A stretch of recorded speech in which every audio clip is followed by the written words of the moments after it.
Thank you, Acting President. And I can't say I'm pleased to rise to speak on this motion, but I am compelled to. This morning I second-read a bill in that was something that was really important, and it was really important to the majority of people in Victoria around access to reproductive health, access to from public health providers. I take my time in this chamber very seriously. I feel incredibly privileged to be here to represent my community, and every moment, and those precious 90 minutes that I get on a general business day, I get them twice a year, are precious, and I think long and hard about what I'm doing. I plan for them, I go out and speak to stakeholders, I take a lot of time. This motion, I don't think took a lot of time. I don't think it took a lot of thought. And I wonder what the LDP are going to tell their grandkids about their time in Parliament. What did they achieve? Well, they did get to go to Parliament from a nightclub. Now that's kind of cool, and you could tell your grandkids that. Of course, no one else was at the nightclub. The music wasn't playing. The lights were going, so there was the lovely yellow, red and blue flashes on their faces as they joined Parliament from that nightclub. They could tell their grandkids that they drew a turd on the map of Victoria and called it Regxit. Interesting. Again, my grandkids would probably find that funny. They'd probably find that funny. But what did they do here? I mean, this is a silly motion to ask us to say that we won't request people to be vaccinated in the future. I mean, I'm sorry, Mr. Jett, reading those numbers, that is impressive. The vast majority of Victorians believe in vaccination. And in fact, I would question, do we ever want to elect someone into this chamber that doesn't believe in vaccinations? Yes, this is a democratic palace and this is a democratic place and everyone has the right to be here. Everyone, including the people over 70, the immune compromised, those people that visit this place. Now, I wear a mask today. I have a constitution of an ox.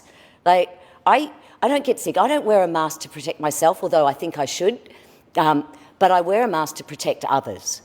I wear a mask because I don't want to harm someone else. I get vaccinated for that reason as well. And I would be surprised if any of us didn't think the same way.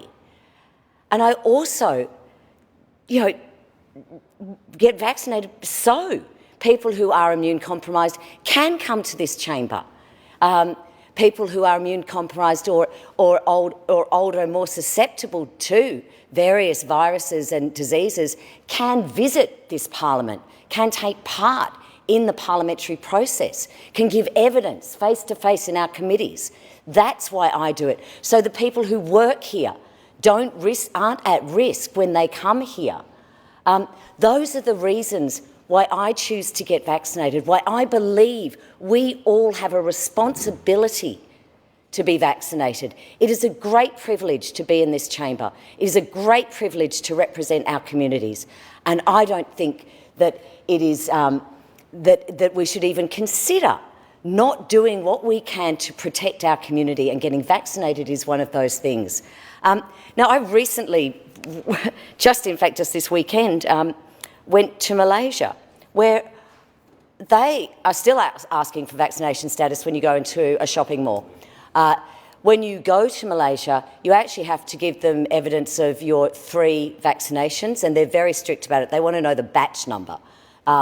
Now, it was kind of over the top, and I have to say I spent a lot of time at check-in completing the documents that I hadn't done before I got there. However, the rest of the world understands the seriousness of this. I understand the seriousness of COVID. I understand the seriousness of viruses. I understand that this won't be our last virus.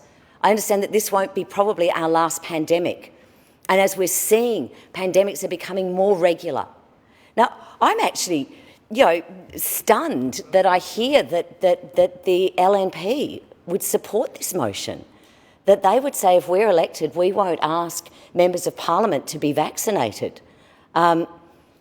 Who else are they not going to ask? Is this just good? That to me is treading down a very dangerous path. We are considered leaders in our community, and we should lead. And I think this, I suspect there's reasons why Mr. Limbrick and the LDP have brought forward this motion. I suspect that there's suspicions, but I think this is serious. COVID is serious. It is. I take the job here seriously, and I don't think this is a serious motion, and I don't support it.